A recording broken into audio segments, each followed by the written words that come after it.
Welcome back to Willow Creek, the rehab that will never end. Here is a conversation I had with one of my primary lenders on the Willow Creek project. That has been an enormous relationship to manage over the last 2.5 years. Now, I'm not from money. In all candor, I'm effectively an orphan as far as money goes. And a lot of the ability that I've had to do these big, huge projects comes from the fact that I have good lenders in position and they know that I'm willing to take some risks and make some returns. And we've always done great with our lenders. Here's a conversation I was having with a lender. We've edited it a lot. But it helps you see what goes on behind the scenes when it comes to managing a $4 million rehab, when it comes to helping a lender understand our strategic risk position. I hope you all watch this and enjoy, because it is as authentic as I can give you of what we're doing, what the risks feel like, and how I talk to people behind the scenes to make sure these projects move forward. Hope you enjoy. I'm not going to go through like every single draw. We have our last remainder plus any kind of last minute changes, but we've paid all the big stuff. As far as things that can really change the budget dramatically, the things that actually change the price points are that the original budgets didn't reflect the size and the quality of the house because the machine just typed in whatever. And once we got to the actual things, we're like, yeah, this isn't an accurate estimate. But all of those are baked into the budget. So as far as the house proper goes, we're in really good shape. It's going to be worth every penny. As long as we break even and the thing starts paying its bills, I'm actually fine just sitting and waiting. So I'm actually still really encouraged by the shape of the expenses. The landscaping, this one was the one that got nebulous. They had a more kind of a free flow, a lot of little changes, like, hey, do we want to uncover the second rock face that we found? Cool, uncover the second rock face. Hey, do we want to get the mill wheel working? Sure. Okay, well, we just have to bill you hourly because we're not sure what that's going to take. Hey, we're going to put another raft of stone. Okay, let us pull the top cap off of the seawall. And so that bill has kind of gone up and down, but by these little drips and drabs. It's just like, hey, it's been a journey for us on this end, but not terrible. Now, with the last rainstorm, I absolutely think that it's worth it to raise the level of the rock, the seawall, by another 18 inches, another foot and a half. And then I'm talking to the guy for the aqua dam. So all of that being said, I actually had some questions. I knew I had sent them money. I knew I had sent them a lot of money. I was not 1,000% sure without going back and adding all up exactly how much I had sent them. We're way farther into that number because we've just kept sending them kind of drips and drabs. All their change orders get paid when we make the change order. So, as I said at the beginning of the call, this is not a bad news call. We're really close to what we thought. So, I'm just letting you know these are the draws, right? If we look at staffing and expenses, these are the expenses. Those either get paid from the venue or from Bedrock. And then this is our person who's doing just social media for the venue. So we knew it's not just me, it's me and a small team, but these are the same numbers we looked at saying, hey, we've got to keep everyone paid while we get this up and running. On top of that, we're already outfitting. We have like a 15 by 15 storage unit, and it is already like a third full. We're just buying stuff every time we find the right thing. And so I just want you to know that's where we are. The only thing we need is the house to finish so we can get really good pictures. If you're looking at the screen, the only pictures we have are these 3D renders. As you can see, the 3D renders don't even have the sliding rock feature on them, because all the pictures that you see that behind the scenes, they're just not nice enough to market off of. Man, look at that. Can you see on that video how rotten that sill was once we got into it? This is when we bought it. It's still got the pole there, which is now gone.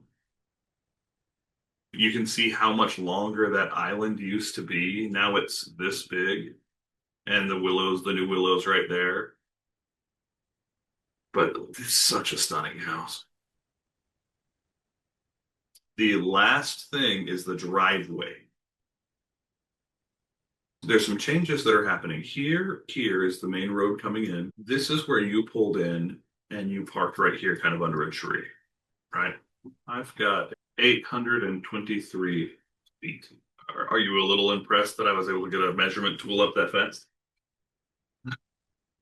So here's the changes. Number one, we can tar and chip this whole thing. We're going to pull the road in. We're going to remove all the fencing. We've gotten to a place in the budget where fixing the fencing is just not the priority. We're just going to pull it all and let it be open. We've already pulled this fence post, and I actually much prefer it without the fence at all. If we ever decide to do cattle or horses or something, we're calling this the Grand Lawn, and a lot of receptions are going to be out here. And eventually we want to do a pool, but it's just the thing that had to be given up at this stage. And so with that being the case, we're just going to change the way the road enters the property. So we're going to bring it deeper into that field and then come over and across. Because right now, the entrance, this whole piece right here is on a hill, and there's nowhere to turn around. And so we need to bring it in to about here and then bring it across the property and have a little turnaround, like roundabout. And then we need to have this go over here into a hidden dumpster right behind a fence, because the house also has nowhere for dumpsters anywhere. Like we could put them up by the mess hall. We could put them down there. We're probably going to put them up by the mess hall, but we've got to do a bunch of grading and stuff. So the driveway, we're bringing it in. We're having a small roundabout. Then it's coming across. Then it's coming down. Then it's coming to the house.